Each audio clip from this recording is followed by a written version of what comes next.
Hello दोस्तों, आज के वीडियो में हम बात करने वाले हैं कि 10 HP या फिर 10 HP से अधिक की मोटर को हमें कौन से स्टार्टर से चलानी होती है। जो कि नॉर्मली 10 HP से अधिक की मोटर को हमें स्टार डेल्टा स्टार्टर से चलानी होती है, लेकिन हम 10 HP से अधिक की मोटर को ड्यूअल स्टार्टर से भी चला सकते हैं। तो वह कौन सी मोटर है जिसे हम 10 HP से अधिक की मोटर है तो भी हम उसे ड्यूअल स्टार्टर से चला सकते हैं, इसके बारे में जानेंगे।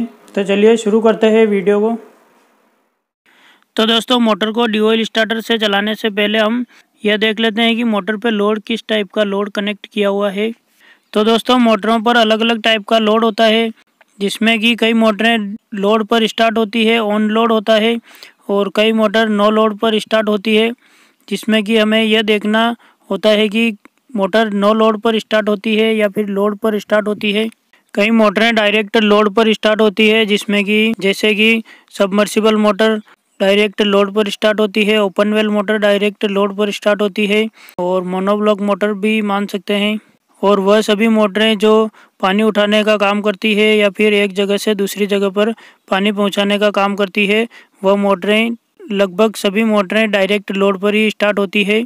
और कई इंडक्शन मोटर भी डायरेक्ट ऑन लोड पर स्टार्ट होती है, जैसे कि कोई मोटर कन्वेयर से कनेक्ट है और कन्वेयर पे लोड कनेक्ट किया हुआ है या फिर लोड पड़ा हुआ है, कन्वेयर पे माल पड़ा हुआ है जो कि एक जगह से दूसरी जगह पे पहुंचाना है, तो इस टाइप की मोटर भी ऑन लोड मोटर होती है। और कई इंडक्शन मोटर भी ऐसी होती है जिनसे कि मशीनें कनेक्ट होती है या फिर गियर बॉक्स कनेक्ट होता है, तो उसमें मोटर स्टार्ट होने के बाद उसमें लोड दिया जाता है। जब किसी मोटर से मशीन कनेक्ट है तो उसमें मोटर और मशीन को स्टार्ट होने के बाद मशीन में लोड दिया जाता है। स्टार्ट होने के बाद मशीन से काम लिया जाता है, जिससे कि मोटर ऑन लोड पर स्टार्ट नहीं होकर नो लोड पर स्टार्ट होती है, और अपने रनिंग RPM पे पहुंचने के बाद उसमें लोड दिया जाता है, या फिर मोटर पे रनिंग RPM पे पहुंचने के बाद लोड कनेक्ट होता है।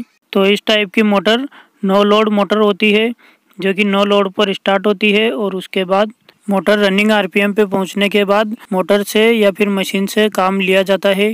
तो इस टाइप की मोटरें नो लोड मोटर कहलाती है या फिर नो लोड पर स्टार्ट होने वाली मोटरें हैं।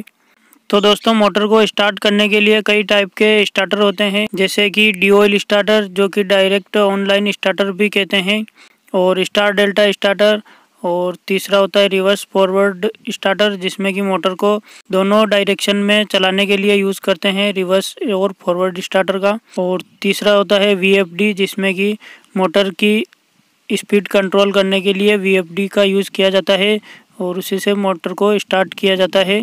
और एक होता है सॉफ्ट स्टार्टर, जिसमें कि मोटर का टॉर्क कंट्रोल करने के लिए सॉफ्ट स्टार्टर का यूज़ करते हैं।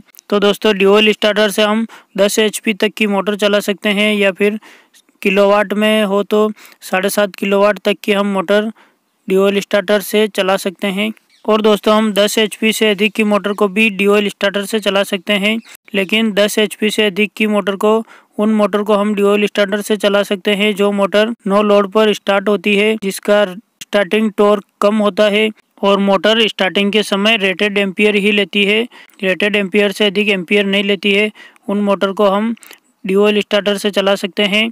और जैसे कि यह मोटर कन्वेयर से कनेक्ट है, जिसमें कि मोटर के साथ कन्वेयर कनेक्ट है, लेकिन कन्वेयर पर लोड लगा हुआ नहीं है, जैसे कि 10 HP से अधिक की या फिर 15 HP की इंडक्शन मोटर है और उसके 15 HP की इंडक्शन मोटर के साथ में कन्वेयर कनेक्ट है, तो उस मोटर को हम ड्यूअल स्टार्टर से चला सकते हैं।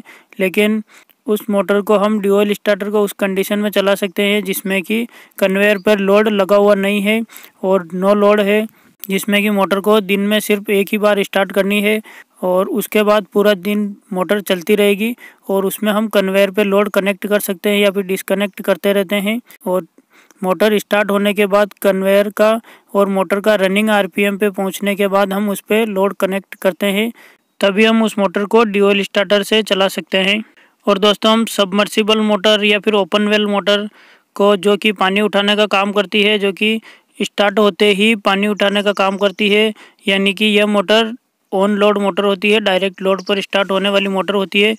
तो इस मोटर को हम 10 HP से अधिक की मोटर है तो हम इसे ड्यूअल स्टार्टर से नहीं चला सकते हैं, क्योंकि ड्यूअल स्टार्टर से चलाने पर इसका स्टार्टिंग टॉर्क का हाई होता है।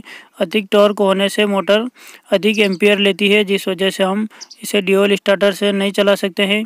और इस तरह की मोटर को हम स्टार डेल्टा स्टार्टर से चलाना ही सही रहता है, और स्टार डेल्टा स्टार्टर से चलाना ही सेफ रहता है। और दोस्तों, कई मोटर ऐसी होती है जो कि 5 किलोवाट की मोटर है और उसे भी स्टार डेल्टा स्टार्टर से चलाया जाता है। तो वह मोटर भी ऐसी होती है जो डायरेक्ट लोड पर स्टार्ट होती है। मोटर के साथ में पूरा लोड कनेक्ट किया हुआ होता है। फुल लोड पर मोटर स्टार्ट होती है, जिससे कि स्टार्टिंग के समय 0 आरपीएम से लगाकर उसका जो रनिंग आरपीएम होता है 1500 आरपीएम या फिर 1200 आरपीएम, जितना भी आरपीएम होता है उसमें वह 0 आरपीएम से लगाकर रनिंग आरपीएम तक पहुंचने में स्टार्टिंग टॉर्क हाई होता है, क्योंकि मोटर स्टार्ट होने के साथ साथ लोड भी उठाती है। तो इस तरह की मोटर 5 किलोवाट की मोटर को भी स्टार डेल्टा स्टार्टर से चलाया जाता है। और दोस्तों, मोटर को स्टार डेल्टा स्टार्टर से चलाने से मोटर स्टार डेल्टा स्टार्टर में स्टार्टर पहले स्टार में चलता है और उसके बाद डेल्टा में चलता है, जिससे कि मोटर 2 स्टेप में स्टार्ट होती है। स्टार में जब मोटर स्टार में चलती है तो उस समय मोटर की तीनों वाइंडिंग पर 220 वोल्टेज जाता है, जिससे कि मोटर पे कम टॉर्क पे स्टार्ट होती है। और उसके बाद 8-10 सेकंड के बाद टाइमर चेंज होता है, स्टार्टर डेल्टा में चेंज हो जाता है, जिससे कि मोटर की तीनों वाइंडिंग पर 440 वोल्टेज जाते हैं। उसके बाद वह अपने फुल आरपीएम पे स्टार्ट हो जाती है डेल्टा में चलने के बाद। तो इसी तरह से स्टार डेल्टा स्टार्टर 2 स्टेप में स्टार्ट होता है, जिससे कि मोटर का स्टार्टिंग टॉर्क हाई नहीं होता है और स्टार्टिंग एम्पियर भी कम होता है। तो इसी कारण मोटर को स्टार डेल्टा स्टार्टर से चलाया जाता है। और मोटर पे लोड के अनुसार अलग अलग स्टार्टर से चलाया जाता है। सॉफ्ट स्टार्टर या फिर स्टार डेल्टा स्टार्टर से भी चलाया जाता है, और कई मोटरों को वीएफडी से भी चलाया जाता है। और दोस्तों, हम एक सिंपल तरीके से भी समझ लेते हैं, जैसे कि एक उदाहरण से समझ लेते हैं। जैसे कि एक 15 एचपी की मोटर है या 20 एचपी की मोटर है, जो कि एक मशीन या फिर उपकरण से कनेक्ट है। तो हम 15 एचपी की मोटर को स्टार्ट करते हैं। तो 15 एचपी की मोटर स्टार्टिंग के समय 10 एम्पियर से लगाकर 20 एम्पियर तक का करंट लेती है स्टार्टिंग के समय। तो हम इस मोटर को ड्यूअल स्टार्टर से चला सकते हैं। और यदि 20 एचपी की मोटर है, तो जब हम 20 एचपी की मोटर को स्टार्ट करते हैं तो वह 20 एचपी की मोटर स्टार्टिंग के समय 15 एम्पियर से लगाकर 25 एम्पियर तक का करंट लेती है। तो इस तरह की 20 एचपी की मोटर को हम ड्यूअल स्टार्टर से चला सकते हैं। और इस तरह की मोटर को बार बार बंद चालू करने की ज़रूरत नहीं हो, तो हम इस तरह की मोटर को ड्यूअल स्टार्टर से चला सकते हैं। और दोस्तों, सबमर्सिबल मोटर और फुल लोड पर स्टार्ट होने वाली मोटर स्टार्टिंग के समय अधिक एम्पियर लेती है, और सबमर्सिबल मोटर स्टार्टिंग के समय लगभग 2 गुना तक एम्पियर भी ले सकती है। रेटेड एम्पियर से अधिक एम्पियर लेती है, जिससे कि हम इन मोटर को ड्यूअल स्टार्टर से नहीं चला सकते हैं। केवल 10 एचपी तक की मोटर को ही ड्यूअल स्टार्टर से चला सकते हैं, और 10 एचपी से अधिक की मोटर को हमें ड्यूअल स्टार्टर से नहीं चला के दूसरे स्टार्टर से चलानी चाहिए। स्टार डेल्टा स्टार्टर या फिर वीएफडी या फिर सॉफ्ट स्टार्टर से चलाना ही सेफ रहता है। तो दोस्तों, उम्मीद है कि आपको वीडियो पसंद आया होगा। यदि वीडियो पसंद आया तो वीडियो को लाइक ज़रूर करना, शेयर ज़रूर करना और चैनल को सब्सक्राइब ज़रूर करना। और इससे रिलेटेड और भी कुछ पूछना हो तो आप हमें कमेंट करके ज़रूर पूछ लें।